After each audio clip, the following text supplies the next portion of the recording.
Kunja Bihari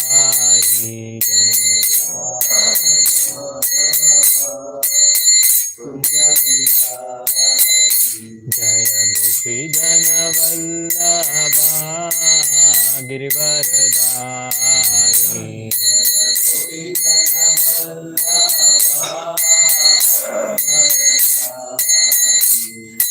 Yashodanandana Braja Jana Ranjana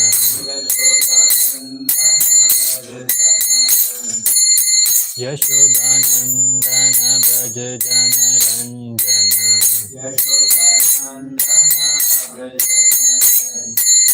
Yamuna Tira Vanachari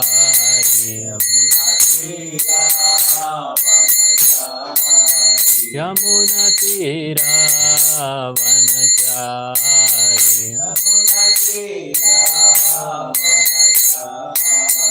Jaya Radha Madhava Kunja Bihari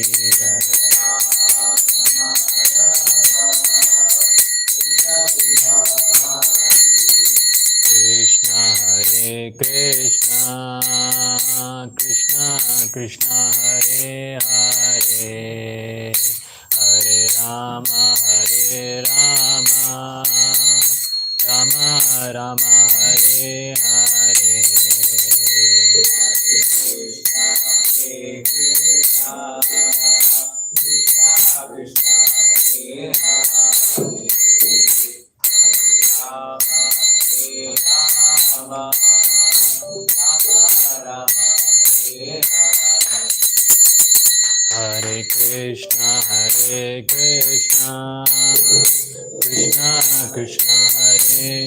Hare Hare Rama Rama Rama Hare Hare Hare Krishna Krishna Krishna Hare Hare Krishna Krishna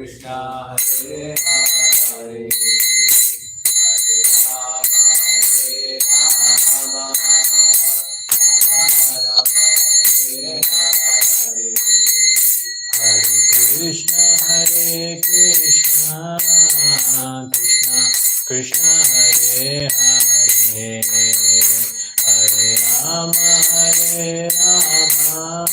Rama Rama Hare Hare Krishna Krishna Krishna Hare Hare Rama Rama Hare Hare Hare Krishna Krishna Krishna Hare Hare Hare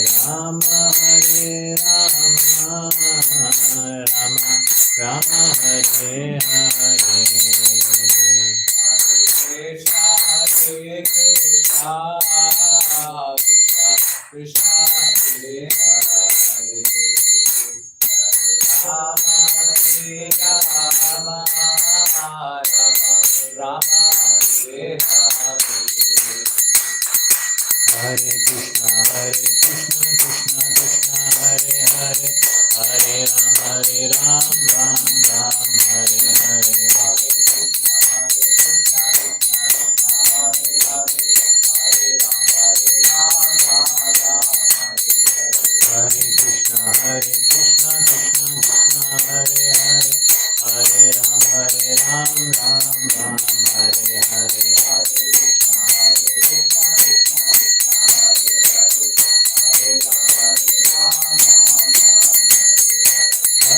Krishna Krishna Krishna Hare Hare Hare Ram Ram Hare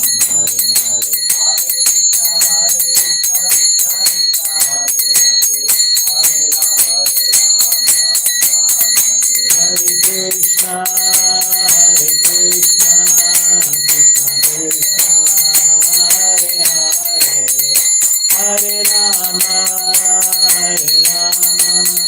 Rama Rama Hare Hare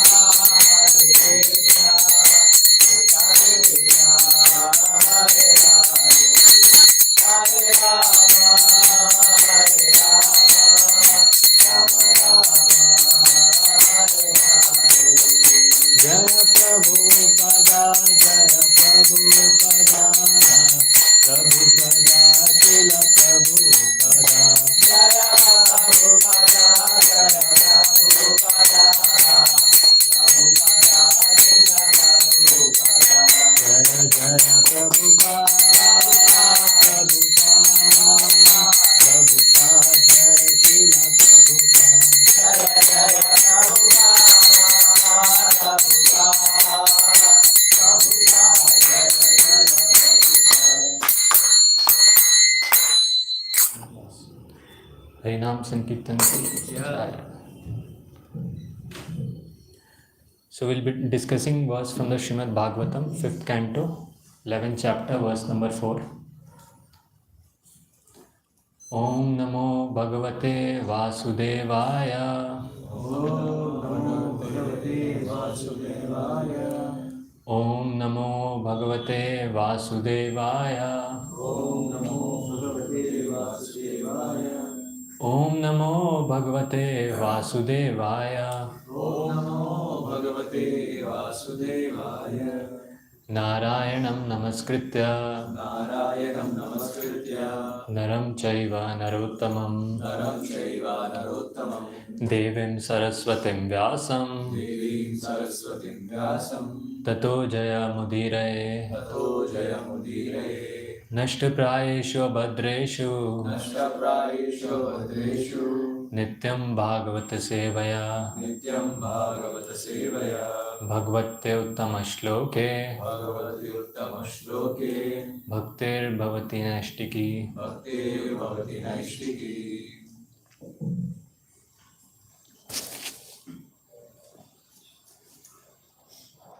Yeah, so I'll just recite the verse. Yavan Manorajasa Purushasya Yavan Manorajasa Purushasya. Satvena va tamasa vanuruddham Satvena va tamasa vanuruddham. Chetobhir akutibhir atnoti Cheto virhahuti virhatanoti. Nirankusham kushalam chetaram va Nirankusham kushalam chetaram va. Yavan manorajasa purushasya Yavan manorajasa purushasya. Satvena va tamasa vanuruddham Satvena va tamasa vanuruddham.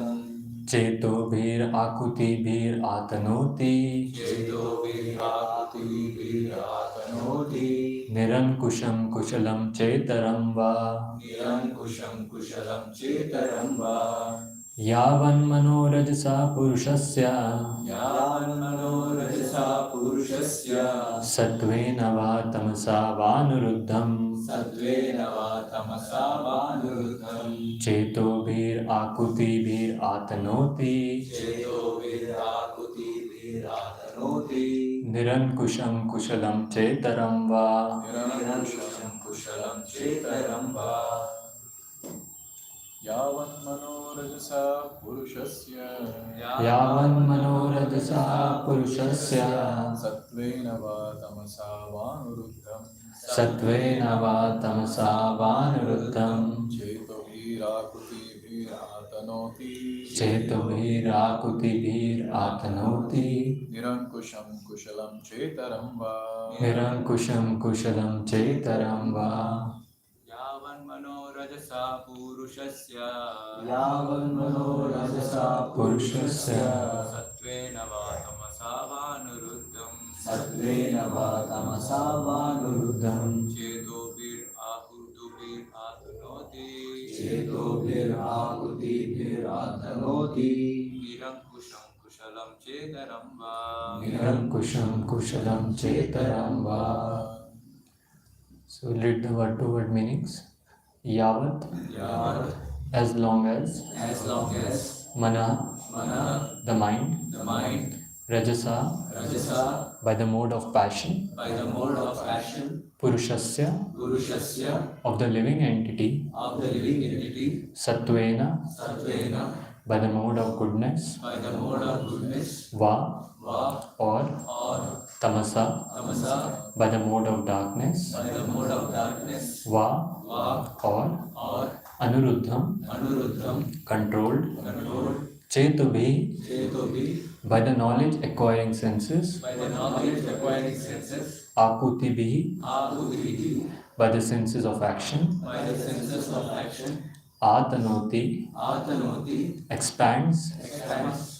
Nirankusham, Nirankusham, independent like an elephant. independent like an elephant. Not controlled by a trident. Not controlled by a trident. Kushalam, Kushalam, auspiciousness. auspiciousness. Cha, Cha, also. also. Itaram, Itaram, other than auspiciousness, sinful activities, va, or. Translation and purport by His Divine Grace A.C. Bhaktivedanta Swami Srila Prabhupada, Jai Srila Prabhupada. As long as the mind of the living entity is contaminated by the three modes of material nature, goodness, passion, and ignorance, his mind is exactly like an independent, uncontrolled elephant. It simply expands its jurisdiction of pious and impious activities by using the senses. The result is that the living entity remains in the material world to enjoy and suffer pleasures and pains due to material activities. Purport. In Chaitanya Charitamrita, it is said that material pious and impious activities are both opposed to the principles of devotional service. Devotional service means mukti, freedom from material entanglement. But pious and impious activities result in entanglement within this material world. If the mind is captivated by the pious and impious activities mentioned in the Vedas, one remains eternally in darkness. One cannot attain the absolute platform. To change the consciousness from ignorance to passion or from passion to goodness does not really solve the problem. As stated in Bhagavad Gita 14.26, Sagunana samatita yetan brahma bhuyaya kalpate. One must come to the transcendental platform, otherwise life's mission is never fulfilled. Om Ajnanatimirandasya Jnananjanashalakaya Chakshurunmilitam Yena Tasmai Shri Gurave Namaha. Shri Chaitanya Manobhishtam Sthapitam Yena Bhutale Swayam Rupa Kadamahyam Dadati Swapadantikam Vandeham Shri Guru Shri Yuta Padakamalam Shri Gurun Vaishnavanscha Shri Rupam Sagrajatam Sagana Raghunathanitam Tam Sajivam Sadvaitam Savadutam Parijana Sahitam Krishna Chaitanya Devam Shri Radha Krishna Padan Sagana Lalita Shri Vishakhanvitamscha Namo Vishnu Padaya Krishna Prishtaya Bhutale Srimate Bhakti Vedanta Swamin Iti Namine Namaste Saraswate Deve Gauravani Pracharine Nirvishesha Shunyavadi Pashyatya Deshatarine Namo Mahabhadanyaya Krishna Prema Pradayate Krishnaya Krishna Chaitanya Namane Gauratushe Namah. He Krishna Karuna Sindhu Deenabandhu Jagatpate Gopesha Gopika Kanta Radha Kanta Namostute Tapta Kanchana Gaurangi Radhe Vrindavaneshwari Vrishabhanu Sute Devi Pranamami Hari Priye Vancha Kalpataro Vesha Kripa Sindhu Bevacha Patitanam Pavanebhyo Vaishnavebhyo Namo Namah. Jai Shri Krishna Chaitanya Prabhu Nityananda Shri Advaita Gadadhar Shri Vasadi Gaur Bhaktavrinda Hare Krishna Krishna Krishna Hare Hare Hare Rama Rama Rama Hare Hare Mokam Karoti Vachalam Pangum Langaite Girim Yat Kripatam Ham Vande Shri Guru Dinatarinam Paramananda Madhavam Shri Chaitanya Ishwaram. Hare Krishna. So we'll be discussing this verse from the Srimad Bhagavatam, 5th canto, 11th chapter, which is Jad Bharat instructs King Rahugana, verse number 4. So before starting this, I'll just give a little background. As we are all aware, we have discussed previously how Maharaj Rahugana, he was being carried in a palanquin, and Jad Bharat was one of the carriers, and how he chastised him, how he abused him, sarcastically passed comments on him. But finally, when he realized his exalted position, when he realized how great a devotee Jad Bharat was, he immediately surrendered to him. He immediately came out of the palanquin. And as we discussed previously, he was very intelligent. As soon as we realized that he had committed an offense, he begged forgiveness from Jad Bharat. So now we see in this context, or in the context of today's verse, before this, Maharaj Rahugana, he asked various questions. He had asked many different kinds of questions. He had given analogies also, very, very nice analogies explaining different aspects. But as we discussed previously, all the analogies he gave were on material platform. He tried to compare something which is spiritual, the soul, with some material entities. And that's why the analogies didn't make much sense. And this is what Jad Bharat, in this entire chapter, he starts, from the beginning, he starts pointing out the flaws. Basically, he starts diagnosing the disease which Rahugana or every conditioned soul has.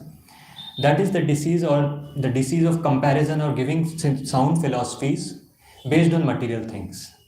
Even Krishna in the Bhagavad Gita, Krishna tells to Arjuna the same thing as we discussed earlier. Ashochanam anvashochastvam pragyavadam shabasase. Basically that you are speaking very, very learned words, you are speaking big, big things, but you are actually inexperienced, you are actually a fool. And even here Jad Bharat points out to Rahugana that you may have spoken things which seem very nice, very, very nice analogies which made a lot of sense, but they are all spoken by you, but they are all coming from a person who is inexperienced. You don't have knowledge. That is what Jad Bharat tells to Maharaj Rahugana. So now we see this thing, or this disease of every conditioned soul, that everyone in this world, they want to show they have knowledge, or they want to speak some philosophy. They might have knowledge, they might not have, but everyone wants to speak some or the other philosophy. We see people, especially these kind of taglines which people use, that जो होता है अच्छे के लिए होता है, and क्या लेके आए थे, क्या लेके जाएंगे. And especially when new people come, I remember few days ago one boy had come. So he had come that day and he was working as a data science engineer at a very nice job, earning very nicely. And he had come there, so he had been fired from the job. He had lost his job. So I started consoling him, telling him that no problem, try again and this and that. And he started speaking philosophy. He said, "Prabhu, जो होता है अच्छे के लिए होता है. सब ऊपर वाले की मर्जी है." This and that he started speaking. So basically, whatever he spoke was correct. The philosophy he was speaking was right. But the point was, when we speak to such persons, especially to new people, when we speak a little more, we understand that they are just depressed. And they use the philosophy just to justify their conditions. They make the philosophy subservient to their material conditions, and they'll speak philosophy from the Shastras, but they'll just justify the condition they're in. They have no realizations for that. And that we can easily make out when we speak to such people. And similarly, here we see Maharaj Rahugana, he also spoke many things, but he was just justifying his actions, or he was just justifying whatever things he did. And now Jad Bharat starts speaking. One more thing we can analyze here is about the nature of Jad Bharat. So he was also a very exalted soul, very great soul, but he also remained in a very, very humble position. He also didn't speak till now, he also remained covered, just like Prabhupada gives the example of fire covered by ash. He also remained covered till now and was undiscovered by people in general. And the only reason for this was because he had the remembrance of his previous lives. He remembered how when he was Maharaj Bharat, he had such a big opulent kingdom and he was given the highest teachings by his father. So Maharaj Rishabdev had given the teachings to Maharaj Jad Bharat of the highest principles of life. And based on their teachings, he had given up his entire kingdom. So in this chapter only, Prabhupada describes that he gave up the kingdom just like stool. He gave up his entire kingdom. He didn't care for it. But in spite of all that, in spite of all that renunciation, he got deviated. He fell down from his path just because of the attachment to the deer. And Jad Bharat had this boon that he remembered all these previous lives. He remembered what had happened in the life of Maharaj Bharat. So he remained very, very careful. He was born in a nice, pious Brahmana family, but they were engaged in fruitive activities. So there he completely remained like a deaf and dumb person, completely remained silent. The only reason was because he didn't want it to get entangled. He didn't again wanted to get entangled in the material modes of nature. And that's why he remained in such a very humble position. Because he knew how strong the Maya is. And as we all understand, Maya is always there to captivate our consciousness. And it knows, for Maya knows everyone's weak points. What are the weak points of a devotee? And gradually it will try to attack only those weak points in different times. And if a person is not strong enough, and how can a person be strong? Krishna tells in the Bhagavad Gita, Devi Esha Gunamai Mama Maya Duratya Mam Evaye Prapadyante Maya Metam Tarantite. So if a devotee constantly takes shelter of the Lord, if a devotee is always under the shelter of the Lord, only then can he be protected from Maya. Otherwise, very, very difficult. And Maya will always try to deviate a devotee, distract a devotee from, avoid the devotees taking shelter of the Lord. But we have to be very, very careful. And that's what is displayed by Jad Bharat here. He was always taking shelter of the Lord and remained in that humble, very, very humble position because he was always very, very careful not to be affected by Maya. So now in this verse we see that the mind is compared to an independent, uncontrolled elephant. It says mind wants to attach itself to the three modes of nature. What are these three modes? Goodness, passion, and ignorance. But as we all understand, all the three are material. Even Krishna in the second chapter of Bhagavad Gita, he speaks to Arjuna about transcending the three modes of material nature. First he speaks about the followers of the Vedas. He speaks about the people so-called Vedvad Ratas, or the followers of Vedas who are very much attached to the fruitive language of the Vedas. And Krishna tells these are people of less intelligence. Because they don't have intelligence, they are attached to these fruitive activities. They want result for their activities. And that's why they are just attached to these parts of the Vedas. And they say this is the purpose of the Vedas, there is nothing else. But then Krishna tells to Arjuna in the second chapter, Tragunya Vishaya Veda Nistragunya Bhavarjuna. That these Vedas, most of the Vedas we see are comprised of these three modes, speak about activities in the three different modes of nature. But ultimately the highest goal of the Vedas is to get above the modes.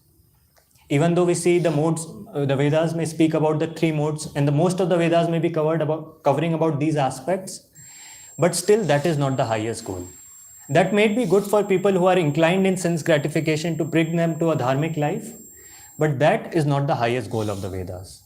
And that's why Krishna tells Arjuna that you have to transcend all these three modes and come to the spiritual platform, that platform of Brahma Jigyasa, or inquiring about the absolute truth. And that's why Prabhupada very beautifully describes in that purport the progression of a person, that how a person should progress from the dharmic life and ultimately come to the life of devotional service. So Prabhupada in that purport writes, when the activities for sense gratification, namely the Karma Kanda chapter, are finished, then the chance for spiritual realization is offered in the form of Upanishads, which are part of different Vedas, as the Bhagavad Gita is part of the fifth Veda, namely the Mahabharata. The Upanishads mark the beginning of transcendental life. So here Prabhupada very nicely says that when a person is completely tired of all these activities, he keeps on doing fruitive activities, getting some results, but he realizes there is no satisfaction in this. Or as he says, namely when the Karma Kanda chapter is finished, then the person actually comes to the knowledge of understanding the spiritual realizations, or the transcendental life begins from that point. When he starts asking questions, spiritual inquiries about the absolute truth. So on the transcendental path, we all understand, first of all, we have to come to the mode of goodness. That is very, very necessary. We have discussed in so many classes how important it is to cultivate the mode of goodness. But then if a person gets attached to, as described in this verse, if the person just gets attached even to the mode of goodness, then he can successfully continue again and again in this material world. So ultimately, we have to detach ourselves even from the mode of goodness and rise above these three modes. And that's what Prabhupada writes in this purport.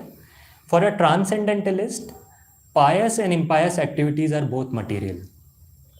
And he says in Chaitanya Charitamrita, it is said that material, pious and impious activities are both opposed to the principles of devotional service. So in the Chaitanya Charitamrita, this verse is there, Dvait Bhadra Bhadra Gyan Sab Manodharma, Ei Bhala Ei Manda Ei Sab Brahma.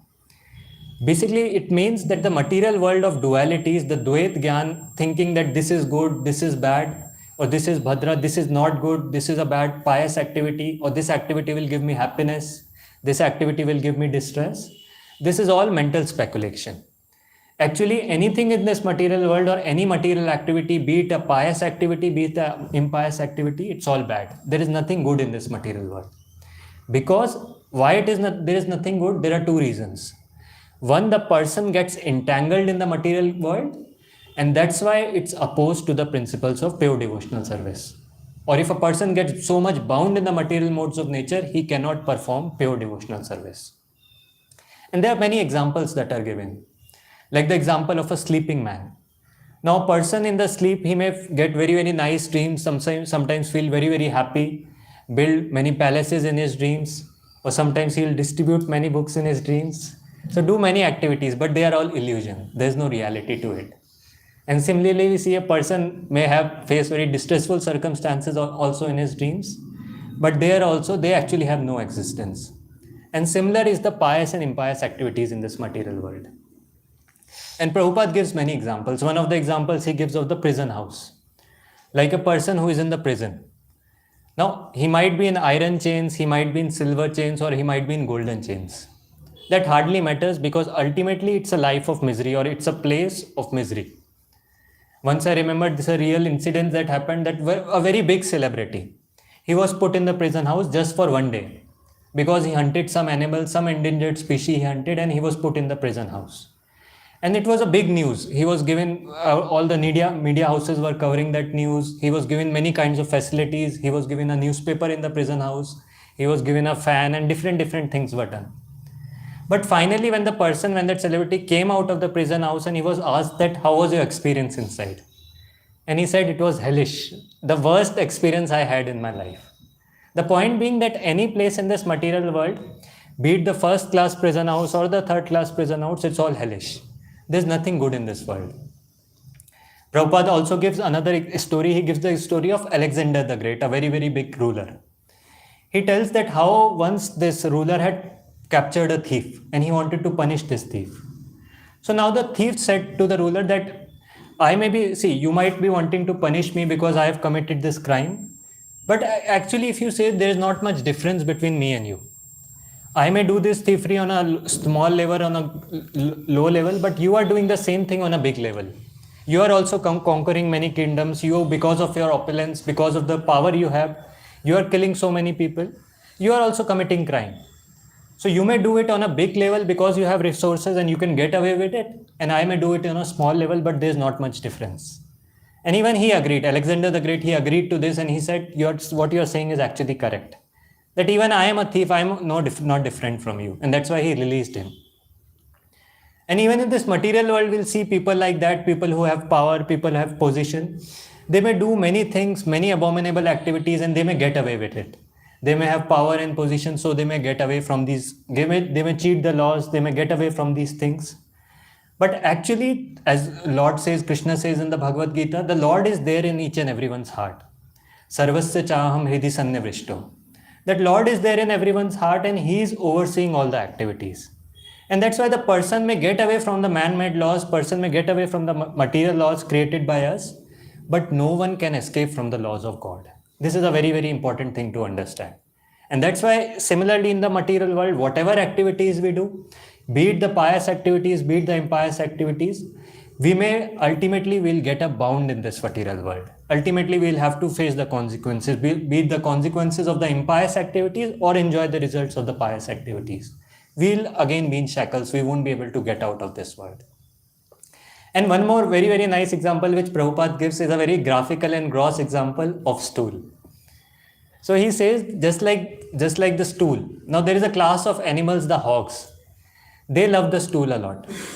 Prabhupada says that if you give them halwa puri, if you give them nice prasad, nice feast, they won't have it. They'll just be running after this stool. And similarly, he says in this material world, all pious and impious activities are just like this, just like the stool. So I was hearing one story that in villages, I've never seen this, but in the villages when earlier people used to go out in the open.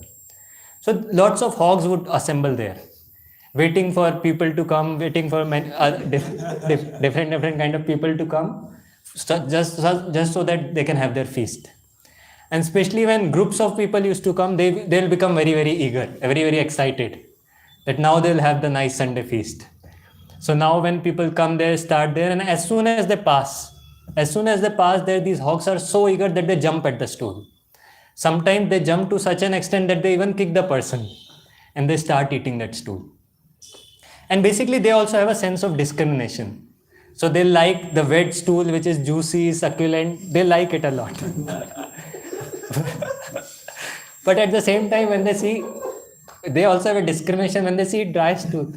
So it is not that much succulent, not juicy. It is not chewy as well. So they sorry. So they don't like it. They make the discrimination. So similarly for human beings, human beings, we don't do anything like that. For us, it's all abominable. Whether it's wet, whether it's dry, it's all abominable. So the point I'm trying to make is, similarly in this material world, the pious activities, they may be compared to this wet stool, the juicy stool. And the impious activities may be compared to the dry stool. But ultimately, it's all abominable. Whatever activities we do in this material world, which are bounding us in the modes of nature, they just keep us in this material world and we cannot get out. And that's why the Puranas, the lower Puranas in the modes of passion, the modes of ignorance, they may give many fruitive activities. They may talk about different activities, worshipping different gods, different demigods for different results. But the ultimate aim of all the Puranas is so that person can rise in the modes of nature. Person can come from the mode of ignorance to the mode of passion, finally to the mode of goodness, and then transcend the modes. The purpose is not that a person remains attached to a particular mode of nature. This is very, very important to understand. And that's why Lord Chaitanya Mahaprabhu, he came here to give us the highest principle, the principle of Nivritti Marg. Or he gave us the highest teachings of the Srimad Bhagavatam. In Srimad Bhagavatam, it rejects all these things. It immediately in the second verse, it says, Dharma projita katava atra. That all these cheating kinds of religions, they are completely rejected in the Srimad Bhagavatam. And it talks about the highest dharma, the paro dharma, which is the savai pumsam paro dharma yato bhakti adokshaje ahetuki apratihata yayatma suprasidati. Meaning the person can only be satisfied, can only be happy in his life, can only be blissful when he engages in the devotional service of the Lord. Or this is the highest dharma, this is the paro dharma for human form of life. That is bhakti to adokshaje. And the bhakti should be ahetuki and apratihata. That is without any cause and without any motivation and without any interruption. That is what Chaitanya Mahaprabhu came to give us these highest teachings. And that's why there was a verse composed by Sarvabhaum Bhattacharya, the great logician, the great scholar, the Mayavadi scholar. So the person, when he was converted to a devotee by Chaitanya Mahaprabhu, when they had a huge discussion, and finally he surrendered to Chaitanya Mahaprabhu.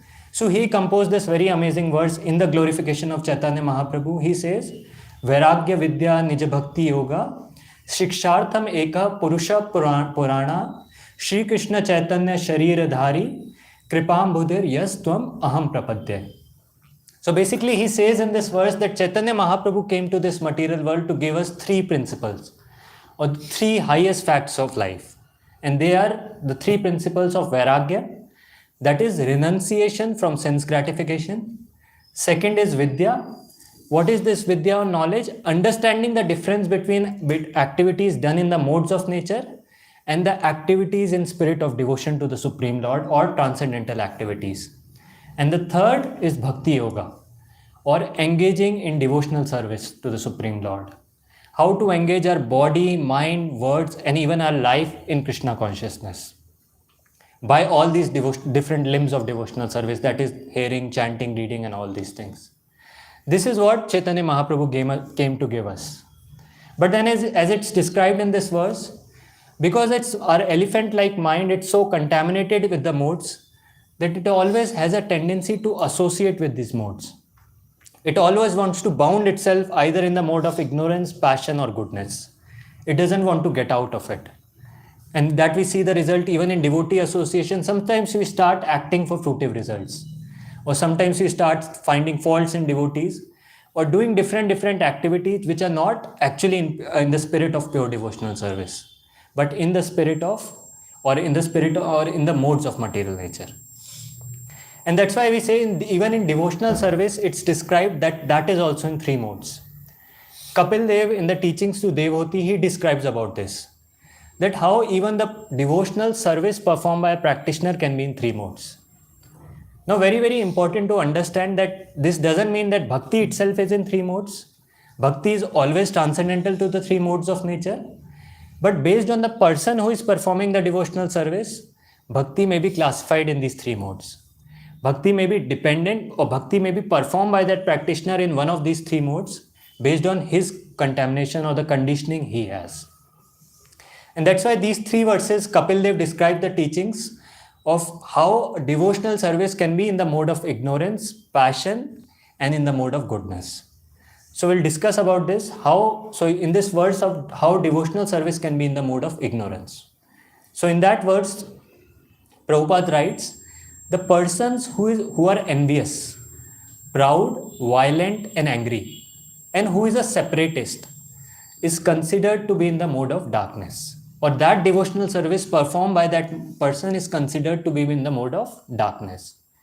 Now, very, very important word Prabhupada used here is separatist. What is meant by this separatist? Basically, having an interest separate from the interest of the Supreme Lord. Having interest separate from the interest of the spiritual master, having interest separate from the interest of the mission, having a personal motive, basically. That is considered as a separate intent, or that is considered as a separatist intent. So now a person performing bhakti in the mode of ignorance, so we'll see he'll be very, very proud of himself. He'll always be thinking, I am right, I am correct. He'll always be dambha, very, very proud, very, very arrogant, and always criticizing others, finding faults in others. And then always be envious of others, vengeful, always trying to take revenge from others, and always thinking that I am the correct person. So very important to understand that even just like the example can be given of a destination, a person traveling in a vehicle to a destination. Now the destination may be correct, the destination may be right, but it doesn't mean that the person driving in the vehicle, he is also driving perfectly, or the vehicle itself doesn't have any defects. So similarly, our goal may be correct, or the goal to attain the goal, we all will want to attain the same goal, to attain the loving devotional service. But the motive of people might be different practicing devotional service. And so very, very important to understand, if a devotee does not understand these things, if devotion, he misunderstands devotion, then instead of the same devotional service, we should aid in his purification, help him come to the higher modes and finally transcend the modes. That same devotional service can successfully aid in the devotee staying in that ignorance mode. He may start rationalizing his activities, whatever activities he is doing in ignorance.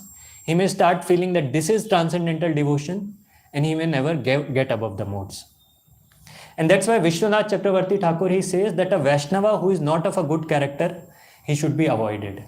One can offer respects to him, maintain a distance, but we should not have close association with such a person who doesn't have a good character. And Prabhupada, in one of the discussions I was hearing, so Prabhupada had also complained, he had written something in few of his letters, he spoke about few devotees in the initial times. He spoke about how few devotees had certain bad habits, like they were not even washing hands after eating prasad, or some other activities, they were quite unclean. And Prabhupada in one of the letters had told that these people, they are not fit to be brahmanas. But now on the other hand, we also see one incident that had happened. There was a very, very charismatic figure that was a charismatic person that was there at the time of Prabhupada. And he somehow got the teachings of Prabhupada. He started preaching all these teachings. He made many followers also. And some of the teachings he followed from the teachings of Prabhupada, and some he concocted on his own. He became a self-styled guru. Later on, that same person went to Prabhupada, joined ISKCON, and his followers also became devotees of Prabhupada. But still they maintained some distance from ISKCON, or from the general activities of ISKCON. They will say that all the activities, book distribution and all these are too rough activities. They are not correct activities. And they'll think themselves that we are gentlemen, we are doing the right activities. They'll not participate in the street sankirtans. Rather, they'll do some kind of their own activities, some or the other activities. So now this person, once he had written a letter to Prabhupada, and he asked Prabhupada that who is a pure devotee, or who is a pure devotee in this mission. And Prabhupada responded to him saying that all of my disciples are pure devotees. So now how to understand this aspect, that at one point Prabhupada is complaining that my devotees, like some of my disciples, they are not even fit to be brahmanas. And here he writes to this person that all of my disciples, they are pure devotees. So basically the example of raw mango and ripe mango is given here, that just like a raw mango that is attached to a tree. Now it may not be ripe at the moment, but if it just remains attached to the tree, if it doesn't fall off, with time it will definitely become ripe. Similarly, a person, no matter whatever mode he is in, whatever activities he may be doing because of his past samskaras, if he is attached to the process, if he is engaged in following the instructions of the spiritual master as it is, engaged in pure devotional service, as the Bhagavad Gita says, Shipram Bhavati Dharmatma, with time he will definitely get purified. If he just engages in the activities of pure devotional service, he will get purified. And that's when the person gets purified, that's when all the symptoms of sadhana bhakti, or as we say in the Bhakti Rasamrit Sindhu, whatever symptoms of pure devotional service in sadhana bhakti, that is klesha, agni and shubhadha, they will manifest. That will happen only when a person engages in devotional service under the directions of spiritual master, following the instructions as it is. So this was about devotional service in the mode of ignorance. Now in the next verse, Kapil Dev describes about the devotional service done in the mode of passion. So here he says, here in the translation it's given, the worship of deities in the temple by a separatist with a motive of material enjoyment, fame and opulence is devotion in the mode of passion. Here also he uses the same word, separatist, basically again having a goal different from satisfying the Supreme Lord, or different from engaging in devotional service of the Supreme Lord. And here he says, what is the goal? The goal is material enjoyment, fame and opulence. Basically some worldly gain. We want something for ourselves. We want to serve the Supreme Lord. We want to engage in devotional service, but not for the satisfaction of the Supreme Lord, but for our own satisfaction, because we want some pleasures. And normally people, when we speak about being passionate in this world, they'll speak people who are too much materialistic, who are too much sensual or too much selfish. But in the Vedic times, we see the passion, or the definition was passion was a bit different.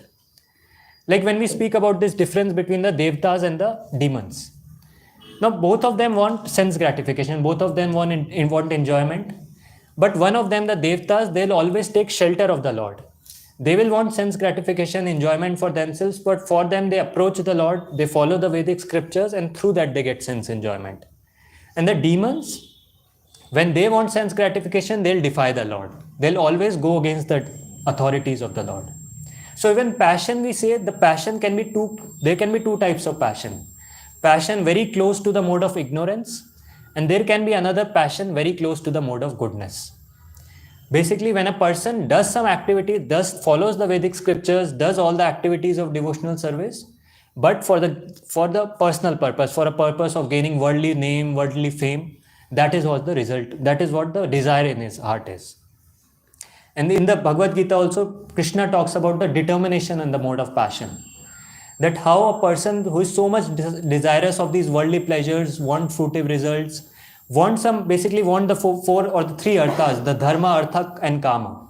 And for that he is performing devotional service, or for that he is performing the different activities of scriptures.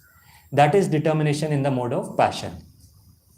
And how we can apply that in the life of devotees or in the life of sadhakas?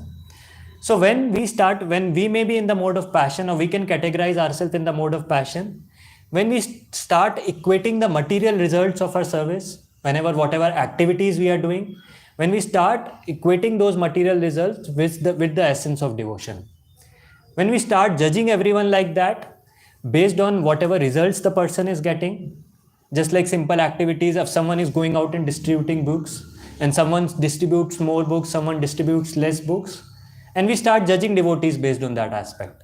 Or someone speaks very nicely, he has a huge gathering, he has huge number of followers. And all these external activities, or all these activities, we start judging devotees based on this. So Prabhupada, in one of the conversations I was hearing, he indicated that a Vaishnava can be known by how many Vaishnavas he can make. But Prabhupada also said in the Bhakti Rasamrit Sindhu, in another lecture, he says that one should not build too many temples, one should not read too many books, and one should not have too many disciples. So the point is that Prabhupada spoke many things in many different aspects, and we cannot take just one aspect and think that that is all in all. And that's why here, these discussions are very much to understand that which mode we are in, or how we are bound in different boxes, and how to get out of it. So when people have different kinds of abilities, which they use in devotional service, which they are able to engage in devotional service and get very nice results.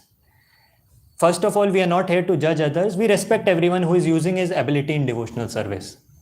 But for us, we should understand that if and only if we are thinking about the results of the activities, but when we speak about the love and devotion towards Krishna, that is not increasing or our mood is not becoming correct, then that may be devotion in the mode of passion. So one time Prabhupada was asked that what pleases you the most? And the people, the book distributors, they thought that Prabhupada was saying, oh, book distribution pleases me the most. But then Prabhupada said that if you love Krishna, that pleases me the most. So basically the point he was trying to make is that whatever activities we engaged in, that activities of devotional service like book distribution, preaching and whatever, if it helps us in developing a love towards Krishna, then that is the success of the activity. And that's why the test, how to test that whatever activities we are doing or whatever devotional activities we are doing, they are not in the mode of passion. So the most important test for this is that when we do the same activity and we don't get the results, someday we go out on book distribution and even a single book doesn't get distributed. Or we do some preaching engagement and no one turns up or very few people turn up for that. How much enthusiastic or eager we are to engage in the same devotional activity even then. Even in the lack of results, if we continue engaging in the devotional activity, thinking we are doing it for the pleasure of the Lord, that is the test we can do for ourselves, understanding that what mode we are doing this devotional service. Is it in the mode of passion or is it for the pleasure of the Supreme Lord? And finally, we speak about devotional service or devotional activities in the mode of goodness. So here it speaks, offers the person in this mode, he offers the result of his activities in order to free himself from the inebrities of fruitive activities. Then his devotion is in the mode of goodness. And here in the purport, Prabhupada talks about the Varnashrama system. How in the Varnashrama system, people are in the follow the different Varnas, different ashramas, and they offer all their activities for the satisfaction of the Supreme Lord. And these people in the mode of goodness, they understand that this world is dukkhalayam, that this world is a place full of miseries and they have to get out of this entanglement. But still they have a personal motive in that. And that personal motive is to get out of this world. They're disgusted with the activities of the world and they want to offer everything for the satisfaction of the Supreme Lord so that they can get out of this world. They want to engage in all the devotional activities for their own purification. And of course, this is very, very necessary. Better than of being devotional service in the mode of good, in the mode of ignorance and in the mode of passion, devotional service in the mode of goodness is very, very, or what do you call, very, very nice in comparison to that. And everyone has to come to that mode to further transcend that mode. But ultimately, we should see that even the devotional service in the mode of goodness has to be transcended, or the person has to transcend the devotional service in the mode of goodness. And the example that is given in the purport, Prabhupada writes that pure devotional service, as enunciated by Rupa Goswami, Anyabhilashita Shunyam Jnana Karmadi Anavrita. That pure devotional service is when a person is free from all desires, even from the desire of even from the desire of getting out of this material world, or even for the desire of what we call as moksha, or getting free from the entanglement of the material world. And that's why in that purport, Prabhupada very nicely mentioned that even all the Navavidha Bhakti that we do, the activities like hearing, chanting, reading, all these can also be in the mode of goodness, passion and ignorance. And ultimately, we have to transcend all these modes.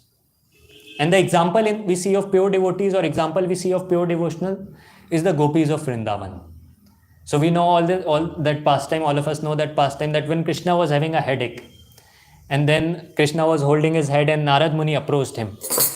And Narad Muni asked that what happened, how can I help you? And Krishna says that I need the dust of my devotees, dust of the feet of my devotees. And Narad Muni was confused that he thought no one will give like that, but he went on trying. And Narad Muni went to so many devotees, went to different devotees asking for the dust of the lotus feet, but all of them refused. All of them said, how can we do that? And this is obvious. No one does give his dust of his lotus feet to someone, and no one will dare to give it to the Supreme Lord. Once I was hearing Prabhupada, so when Prabhupada had come to one of his centers, and there was a devotee who was doing some typewriting service. He was writing something on the typewriter, As soon as he saw Prabhupada, he kicked the typewriter from his leg, and then he paid obeisances to Prabhupada.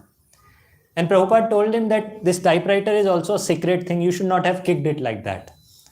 And this person was a new devotee, so he said that Prabhupada isn't my leg sacred. So Prabhupada said, yes, you are performing devotional service and your leg is also sacred, but there is a way of dealing with different activities, and this typewriter is being used in the service of the Lord. So it should not have been dealt in this way, it should not have been kicked like this. The point I am trying to make is no one will give the dust of the lotus feet just like that to anyone, especially in the Vedic culture. So now Narad Muni went to so many devotees, went to different devotees, and finally he went to the gopis. And he told them whatever was there, that Krishna is having a headache, would you give some dust of your lotus feet? And gopis immediately, as soon as they heard, and they were very much concerned about Krishna, and they started giving the dust of the lotus feet, started collecting lot of dust and gave it to Narad Muni. And Narad Muni was bewildered. He thought maybe they don't understand the meaning of this. So he told them, you understand what you are doing? If you give the dust of your lotus feet, you will go to hell. And the gopis said, we don't care. Our only concern is how Krishna can be pleased, how we can relieve Krishna of his pain. That is our only concern. We do not care if we go to hell or if we go anywhere. That is not our concern. So this we see is the highest example of pure devotional service, where a devotee's only wish or only desire is to serve the Supreme Lord, or how to engage in service for the pleasure of the Supreme Lord, with no other goal in mind, no other desire in mind. So of course, that's why we understand that for us as sadhakas, we have to rise above the modes. If we are doing devotional service in different modes, it's very important to at least come to the mode of goodness and practice devotional service in that mode, because that is the one that is very congenial for our purification, and with time we'll get purified, and with time we have to transcend the modes. And that's why this process of taking initiation from a bona fide spiritual master, following his instructions, whatever instructions he gives, like chanting 16 rounds, doing all the services, doing the hearing, reading, chanting, whether we like it or not, but doing it for his pleasure, doing it for the pleasure of the spiritual master, doing it for the pleasure of the Lord. When we do that, then with time, when we do all these activities of devotional service for the pleasure of Guru and Krishna, then with time we'll get purified of whatever modes we are in, and we'll be able to transcend this mode. And as Prabhuji already explained, this month is the month of book distribution. So how just by doing book distribution, we can get Raganuga Bhakti, if we do it with the correct mode. So I would like to end here. Hare Krishna.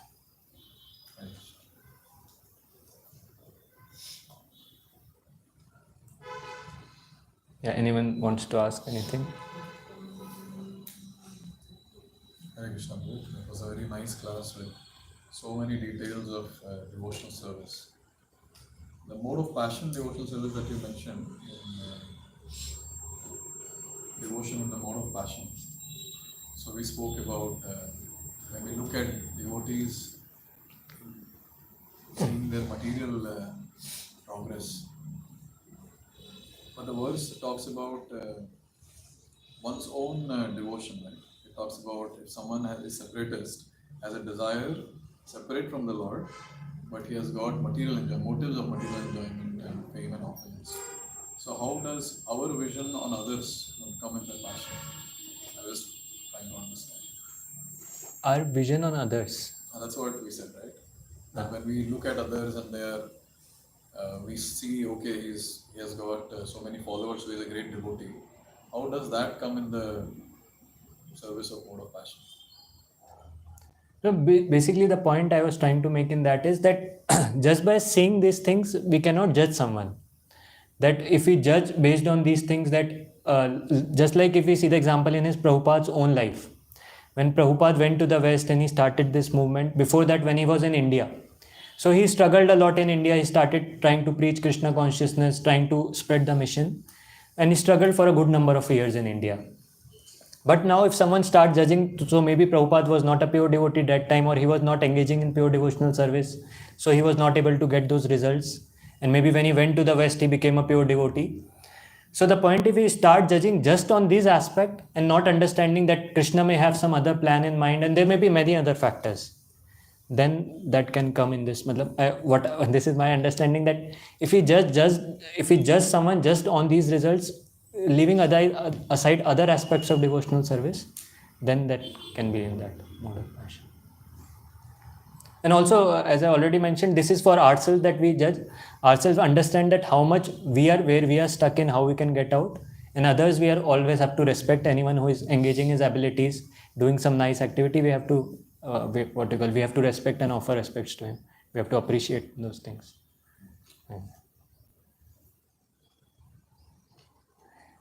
Hare Krishna. Prabhuji, you'd like to add something? Actually, I was just confused where it will come. Will it come in the mode of ignorance or will it come in the mode of passion? So, that point is correct, that when we judge based on the externals, that's not proper. But then in what it will come, I was just thinking. Good to know your perspective. So we'll end here. ग्रंथराज Shrimad Bhagavatam की जय, श्रील प्रभुपाद की जय.